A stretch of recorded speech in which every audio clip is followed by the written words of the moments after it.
Bonjour.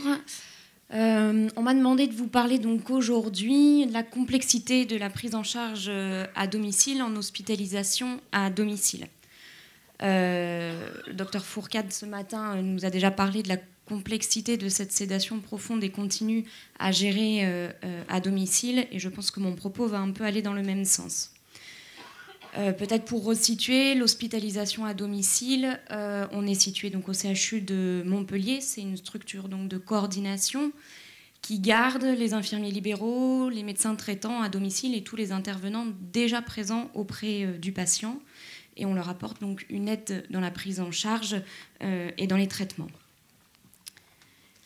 J'ai construit mon topo sur deux situations cliniques et deux expériences récentes qui tombaient à pic dans cette journée de soins palliatifs. Donc d'abord Monsieur D, qui a 63 ans, un patient qui est marié, 3 enfants dont il est très proche, qui habite à côté de chez lui, chez qui on a diagnostiqué en septembre 2017 un cholangiocarcinome, qui est pris en charge initialement par une chirurgie, puis des chimiothérapies. Son état se dégrade progressivement avec des hospitalisations itératives pour lesquelles on est amené à se mettre en place pour essayer de limiter au plus ces hospitalisations et gérer le plus de symptômes possibles à domicile. Lors d'une énième hospitalisation, comme je suis aussi dans le service d'oncologie, on discute pas mal et puis il me dit « mais est-ce que je vais guérir avec cette chimiothérapie ?» Alors, je lui dis « non, cette chimiothérapie ne vous guérira pas. » Et donc il me dit « écoutez, voilà, je veux que vous respectiez mon souhait, je veux arrêter les traitements, je veux rentrer chez moi, je veux profiter de ma famille et je veux mourir chez moi. » Donc en accord avec l'équipe d'oncologie, on décide d'un retour à domicile, en HAD, avec des soins de confort exclusifs. Initialement, à domicile, il y a des angoisses, surtout la nuit, qui sont traitées par benzodiazépine orale et qui sont plutôt bien soulagées au début. Le patient est assez actif dans sa prise en charge. Il demande une kinésithérapie pour pouvoir faire ses transferts, se balader un peu dans sa maison, profiter de ses enfants, de son jardin. Et puis, rapidement, la maladie évolue, apparaît des œdèmes des membres inférieurs, de l'ascite, qui est vécu de façon assez inconfortable pour le patient. On essaye de gérer au mieux à domicile, des ponctions d'acide juste en aller-retour pour pas qu'il soit hospitalisé, mais qui handicape le patient. Et puis, mi-septembre, il dit à ses infirmiers libéraux j'en ai marre de mon état, je me sens pas bien, je veux une sédation profonde et continue jusqu'à la fin. » Donc en discutant l'infirmier libéral avec lui, ça part d'une peur d'étouffer suite à cette montée d'eau dans les jambes, dans les cuisses, dans le ventre, et il dit « j'ai peur de mourir étouffé ».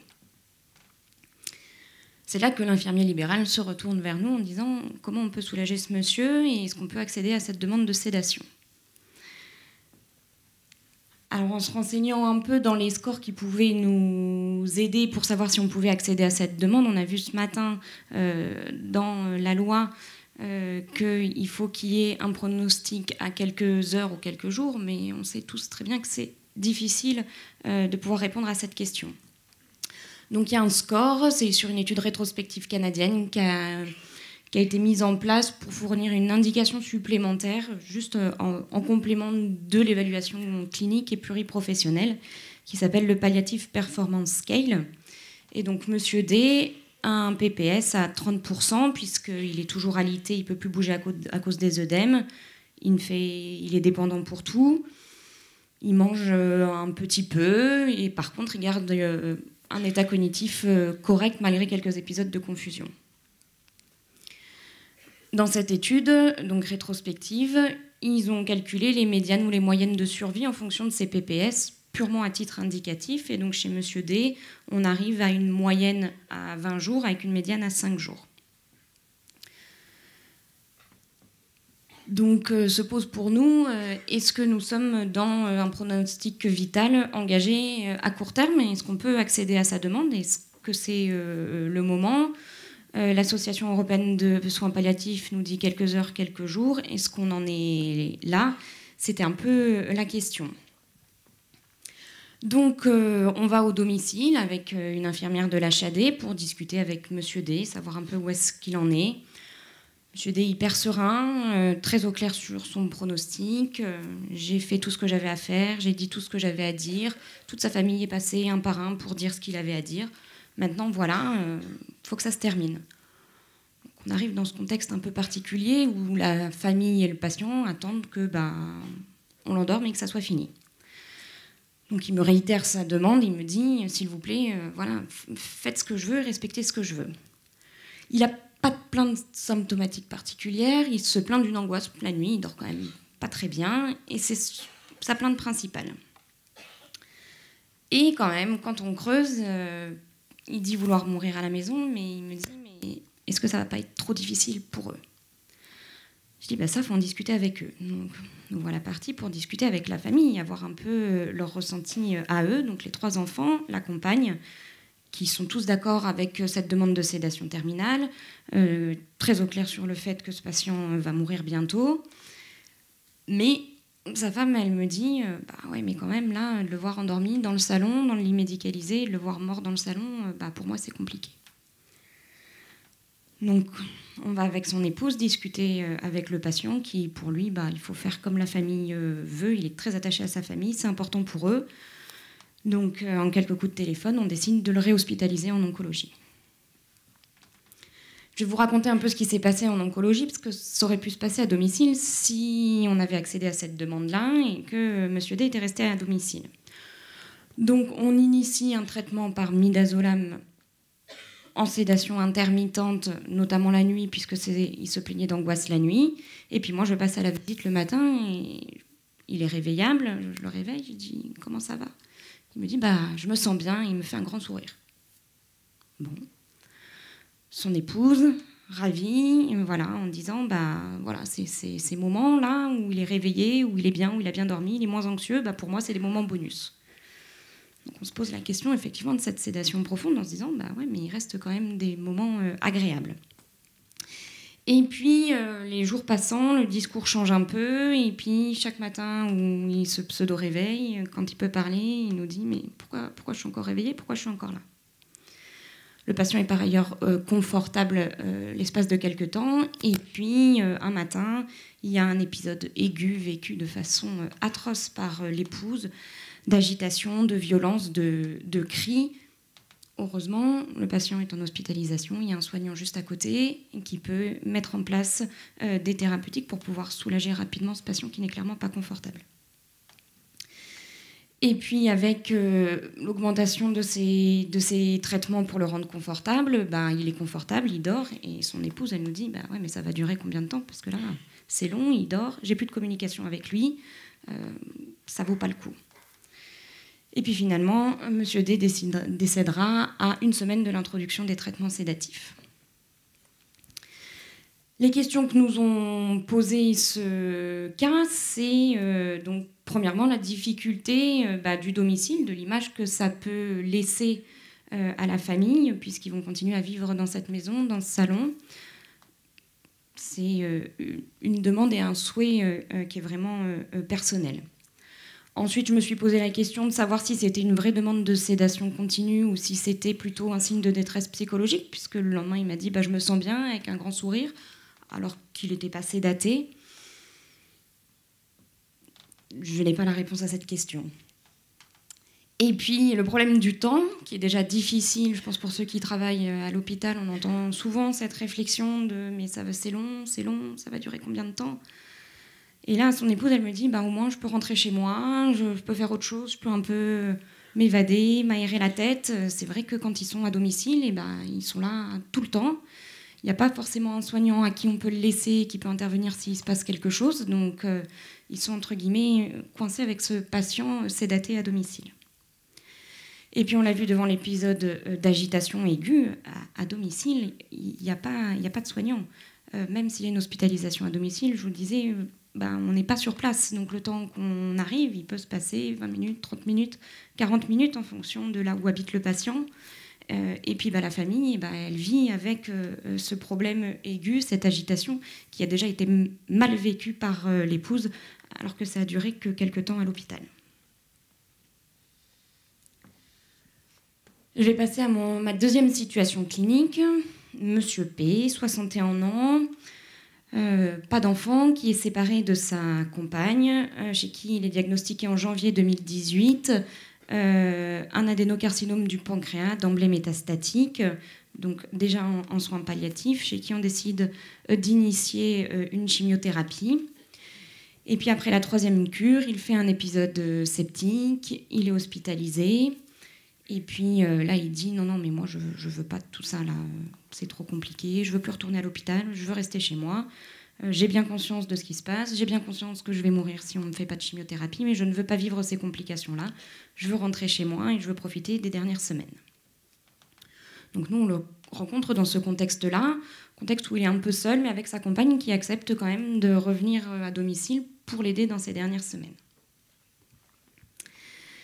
Début octobre, donc assez tôt dans la situation palliative, il nous évoque ou questionne en tout cas ses infirmiers, sans le demander vraiment, la possibilité d'une sédation profonde et continue jusqu'à son décès. Si on se réfère au score dont je vous ai parlé tout à l'heure, à 50%, une moyenne de survie à 76 jours, effectivement, c'est un peu difficile d'accéder à sa demande maintenant. Quelques jours plus tard, il se dit être très angoissé, de ne pas supporter de se voir comme ça, mais il ne nous reparle pas de sédation. Donc on discute quand même avec son médecin traitant, très présent à domicile, qui fait des ponctions d'acide à domicile pour éviter qu'il soit réhospitalisé. Et puis je lui explique un peu les difficultés qu'on a à cette sédation terminale à domicile. Il n'y a que sa compagne, ex-compagne, qui est là. Il y a les infirmiers, mais qui ne sont pas là tout le temps. Ça nous paraît compliqué. On en rediscutera s'il le redemande. Mais en attendant, il se plaint d'angoisse, il faut qu'on prenne en compte ces symptômes-là, donc on lui propose du midazolam en sédation intermittente, qui est refusé par le patient. Il se dégrade sur un autre point de vue, avec une majoration des douleurs quelques semaines plus tard, avec la mise en place d'une PCA de morphine. Les douleurs sont calmées, il ne reparle toujours pas de sédation. Mi-novembre, vraiment, l'état se dégrade de façon importante, le sommeil est perturbé, la compagne n'en peut plus à domicile, elle le réveille toutes les heures dans la nuit en lui disant « ça va pas, je me sens pas bien », donc elle n'en peut plus, et donc il questionne à nouveau la sédation profonde et continue. Effectivement, le PPS a diminué, on a vu, ça pourrait correspondre dans les délais de quelques heures ou quelques jours, mais je vous l'ai expliqué, nous on ne se sent pas trop de cette sédation terminale, donc profonde et continue jusqu'au décès à domicile, donc on cherche une place en hospitalisation pour éventuellement lui proposer. Bon, il n'y a pas de place, donc en attendant, on lui dit on peut instaurer peut-être une sédation intermittente avec une dose jour, une dose nuit, qui est acceptée par le patient. Et finalement, le patient décédera chez lui quelques jours plus tard, confortable avec sa sédation, qui sera de la sédation continue de toute façon jusqu'à la fin. Les questions que nous ont posées ce cas, c'est est-ce qu'il faut proposer une hospitalisation pour avoir une sédation profonde et continue lorsque le délai pourrait nous le permettre ? Est-ce que ça a engendré une souffrance chez ce patient qui voulait une sédation profonde et continue et qui finalement n'a pas eu, ou en tout cas a eu un entre-deux ? Est-ce qu'on doit proposer de façon systématique une sédation intermittente ?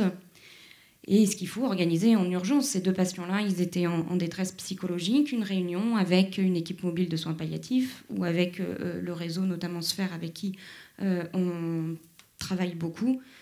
C'est un peu les questions. Du coup, qu'est-ce qu'on dit à ces patients-là et dans quel délai on leur répond, dans quel délai on accède à leur demande ?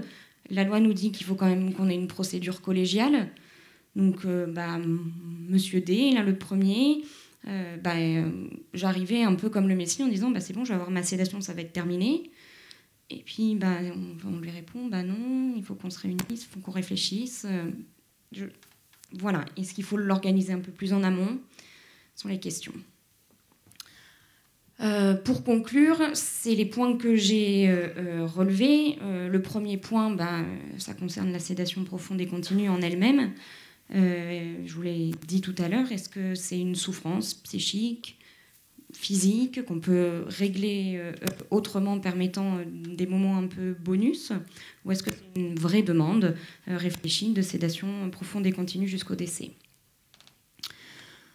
On a la difficulté donc, liée à cette sédation complexe au domicile. Je vous l'ai dit, il n'y a pas de présence soignante continue. Nos patients, ils sont avec des PCA, avec effectivement la possibilité de faire des bolus, mais on en a parlé ce matin. Il y a la culpabilité de l'infirmière. Alors vous imaginez la culpabilité de la famille d'appuyer sur ces bolus avec potentiellement le risque de se dire je l'ai tué avec mon bolus. On a eu, là, il y a quelques jours, une famille qui appelait toutes les heures pour avoir l'autorisation d'appuyer sur la pompe parce que la patiente n'était pas confortable, mais qu'elle n'osait pas parce qu'elle avait l'impression de tuer sa tante. Mais bon, toutes ces questions et le fait de se dire on ne peut pas trop le faire, et ça va quand même à l'encontre du souhait du patient. Il y en a un qui était plutôt pour mourir à domicile, et puis finalement on l'a hospitalisé, donc il est décédé à l'hôpital, un peu moins bien entouré parce que c'est toujours moins facile d'avoir toute sa famille autour à l'hôpital, alors qu'à la maison, c'est un peu libre et on peut y rester un peu plus souvent.